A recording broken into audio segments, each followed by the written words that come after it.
Hey everyone, and welcome to the very first episode of my brand new live stream series on electromagnetic compatibility. I'm your host, Sebastian, and today I'm thrilled to be joined by Timur Uludag from Würth Elektronik. Timur, thanks for joining us. Timur will be sharing his expertise on the fundamentals and practical design considerations for transient protection in DC-DC converters. If you have any questions during the presentation, feel free to drop them in the comments section, and we will circle back to them at the end of the presentation. So without further ado, let's hear what you've got to teach us. Thank you, Sebastian, for the introduction. Nice to be here. Thanks for the invitation. So, very big title, Designing Robust Transient Protection for DC-DC Converters. What does it mean? So, let's sum it up a little bit. The webinar will show the background of transients in industrial applications. It shows how a robust transient immunity filter could look like and explains the needed steps using a numerical example we will do to design the transient filter for a DC-DC power module. But first, what are transients?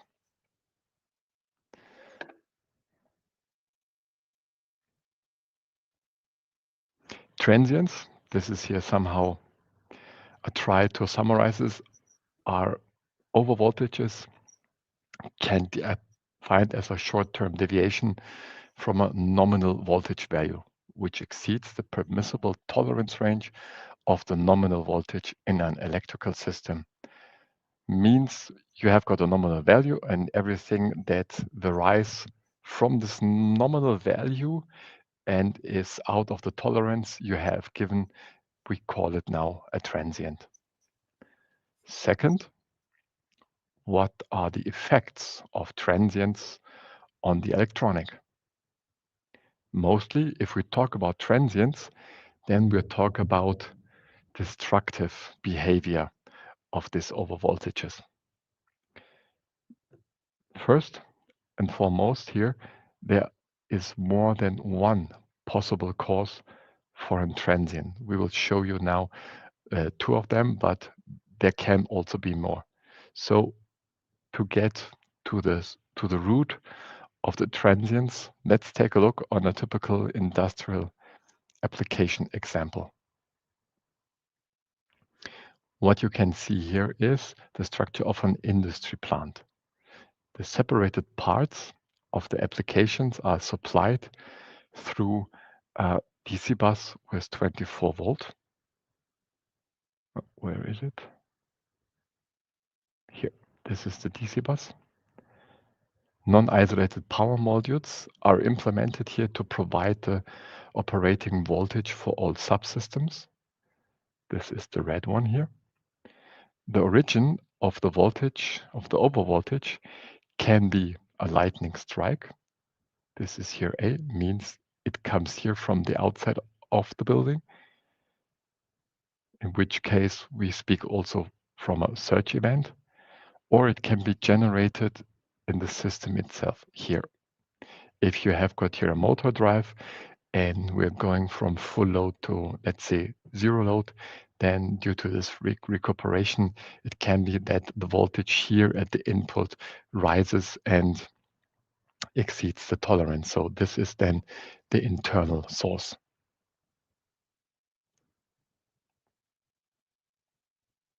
So for the further steps, we focus here on the highlighted part of the overall structure. Means here where the voltage supply gets in the DC-DC power module and where it goes out.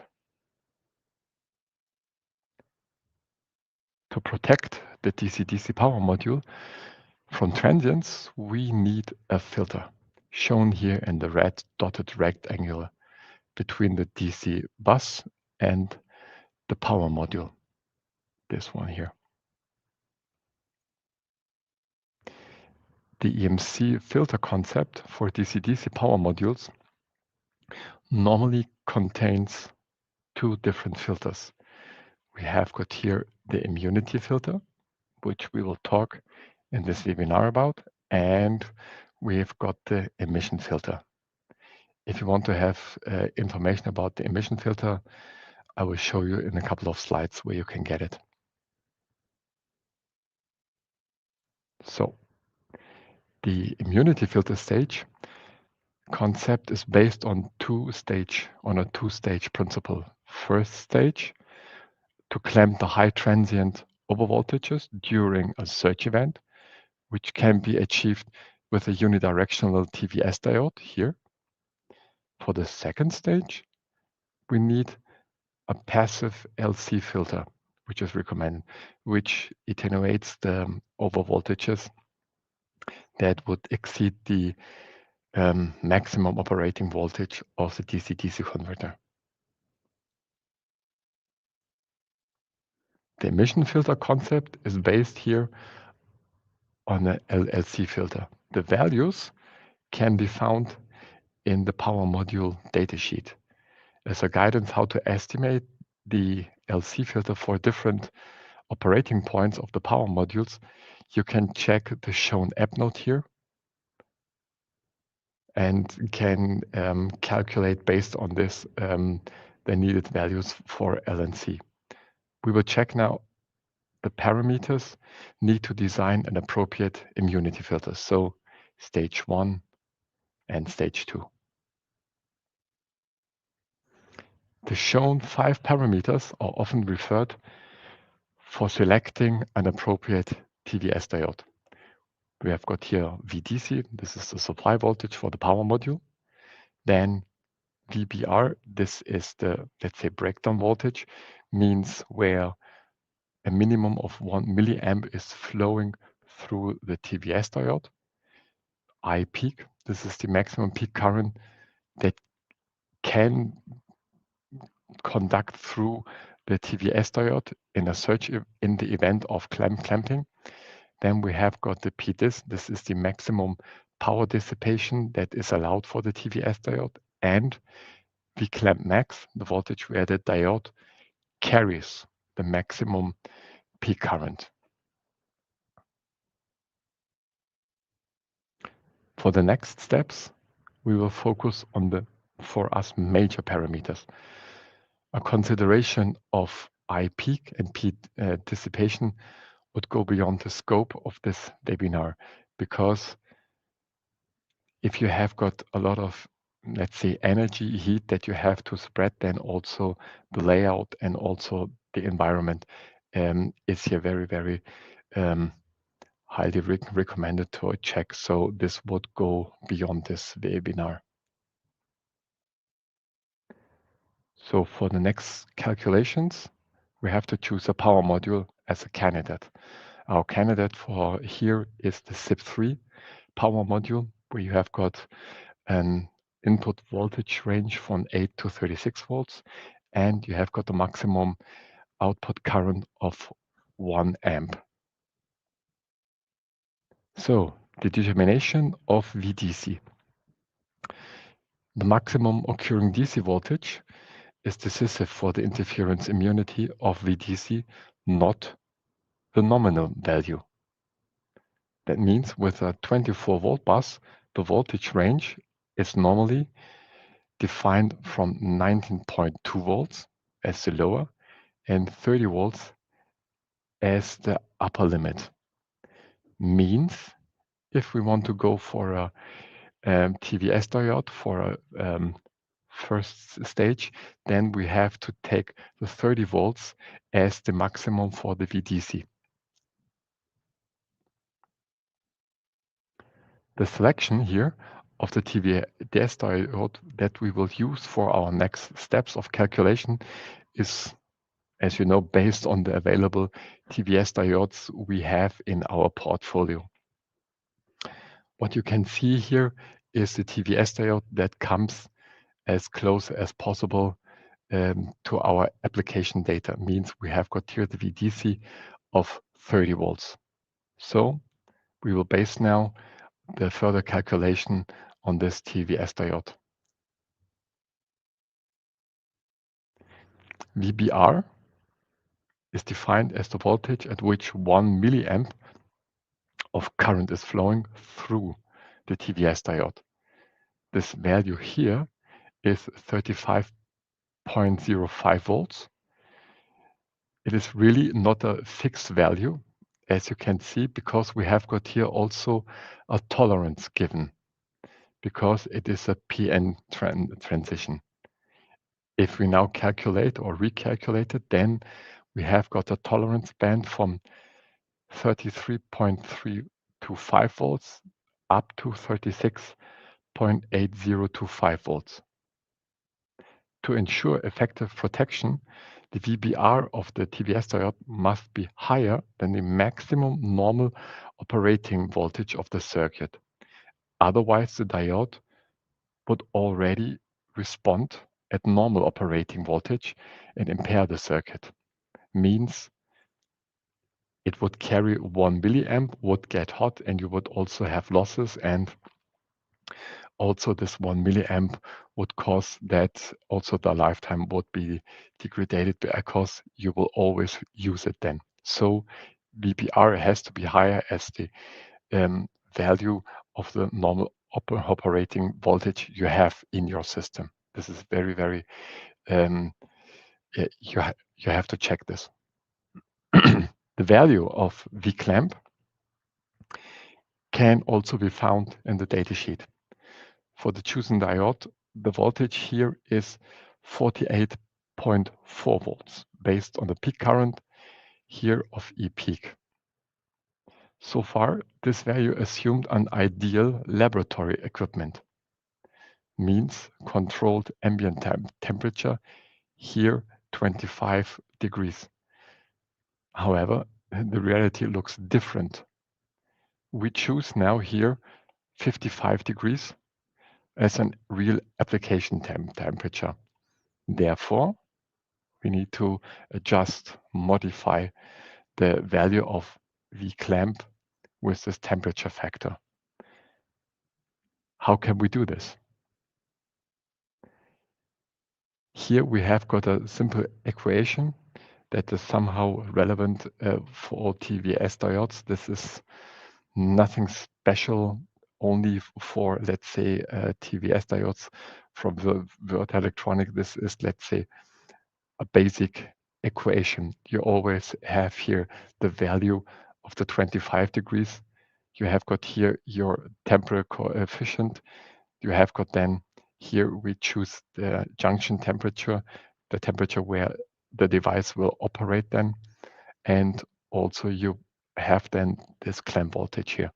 Means if we all mix it up in this equation, we come up with a value of 49.84 volts. Let us take now a break. 25 degrees, 48.4 volts. 55 degrees, 49.84 volts. That means the temperature has here a significant impact on the voltage where the TVS diode as a maximum can clamp then the voltage. This value will now be the starting point for our second stage. So, first filter stage is done. We know that we have here at 55 degrees 49.84 volts. And this is then the input for the calculation of our second stage, the LC filter. How can we get now to the amount of damping we need for our circuit here? This is simple. We have got here this VClamp max, our 49.84 volts.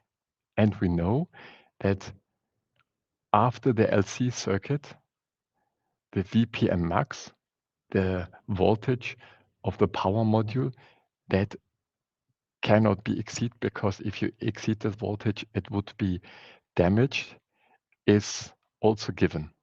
So based on these, we can go to this equation. If we go for the VPM max value, then we can go to the absolute maximum ratings of the power module and can see that we have here a value of 44 volts. Means whatever we do with this LC filter circuit, we have to take care that we have to get it from 49.84 volts down to 44 volts or lower so that the power module cannot be damaged. If we take the equation we had from the last slide, then you can see we need here a filter attenuation of minus 1.08 dB.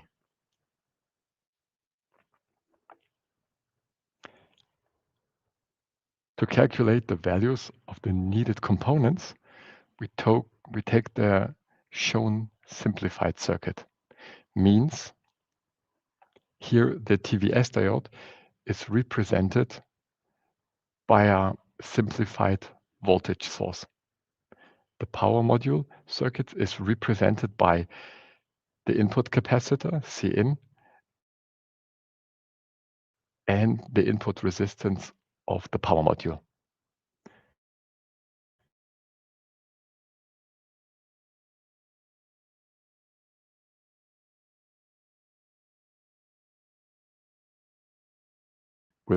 And see if we modify then the equation that we get to this term here.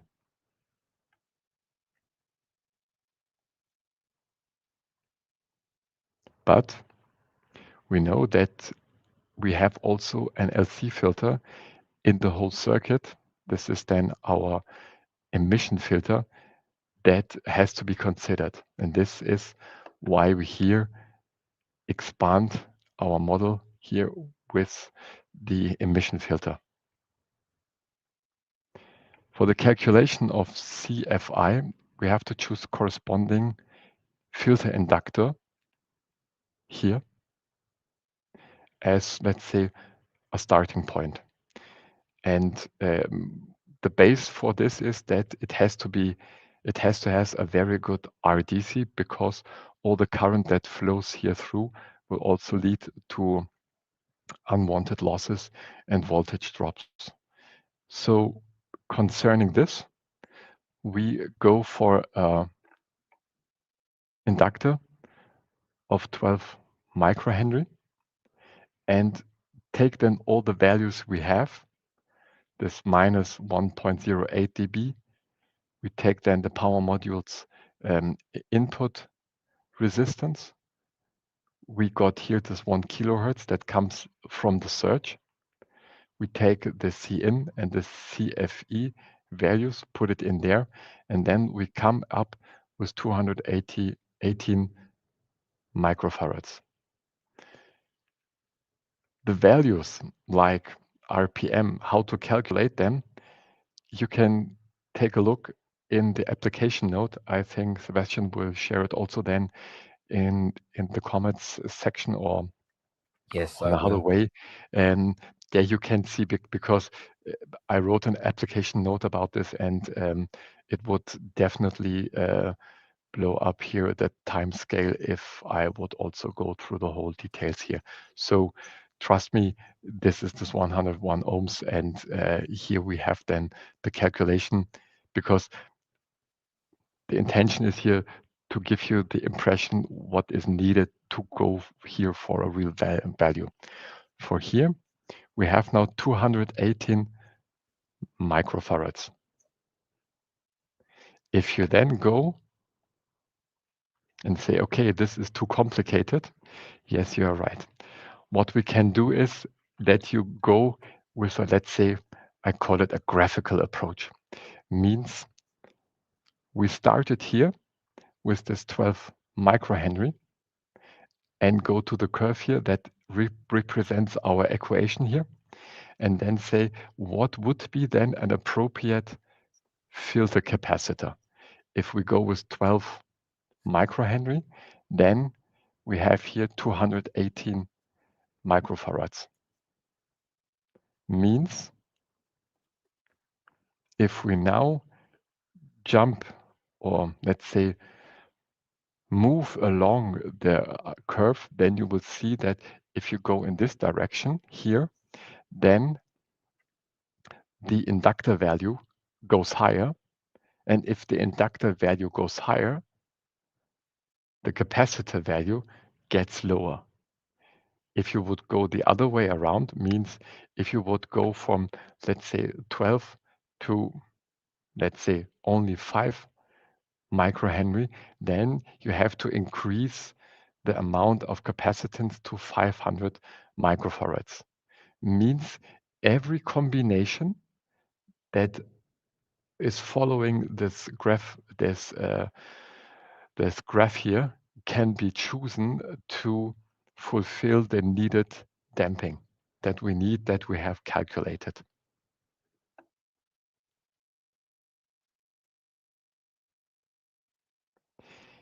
If we now compare the CFI values for 25 degrees and 55, the temperature effect will be more clear, because this 218 was with 49.84 volts.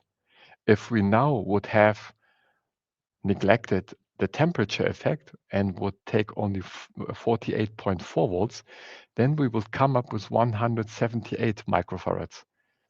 Means we would have here a failure at about, don't call fail, we would have here a difference at the capacitance we have to choose of 22%. Means without the consideration of the temperature, transient filter would not damp enough. Means you can destroy then the power module. So it is very, very to be highlighted that you have to really to take the values of the application, mean what is the value of the highest voltage, what is the highest temperature, to go here for a filter that really works in the reality.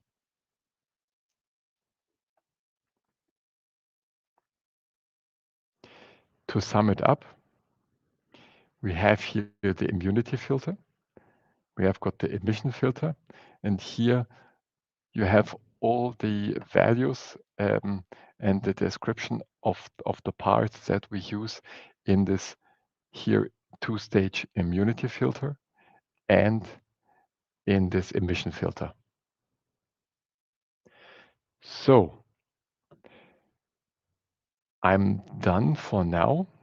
I hope you enjoyed this, let's say, quick wrap-up, pragmatical wrap-up about how to get to our appropriate two-stage filter concept for a DC-DC power module. And I think, Sebastian, I will stay in the line and we will check out what the audience wants to know more. Thank you. Sure. Thanks a lot for the presentation. Very interesting. And since I missed your presentation on Friday, it's actually the first time I've seen it. But I've read the application note, and of course, I'm going to share the link. It's already in the comments. And also, I prepared a QR code for everyone that's watching it later. There it is. We actually don't have any questions in the comments, even though a lot of people are watching.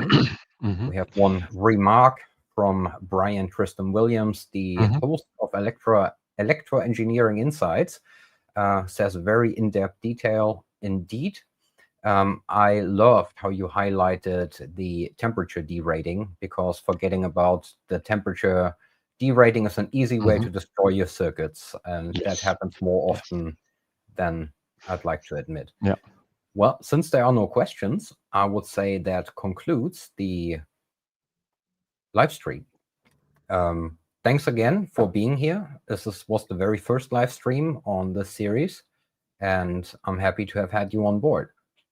Thank you. And I hope that you invite me for more, because, you know, I have written a lot of app notes also about, let's say, how to go for an LC filter, or this bridging capacitor topic that is always a miss, like how can you get the value for a bridging capacitor for isolated DC-DC power module. So it would be nice if I can join here for the next webinar. Thank you. Gladly. I've read many of your application notes, and I'll be happy to have you back, but we'll discuss that off stage. For now, Okay. thanks again, and goodbye to everyone watching. Thank you. Bye.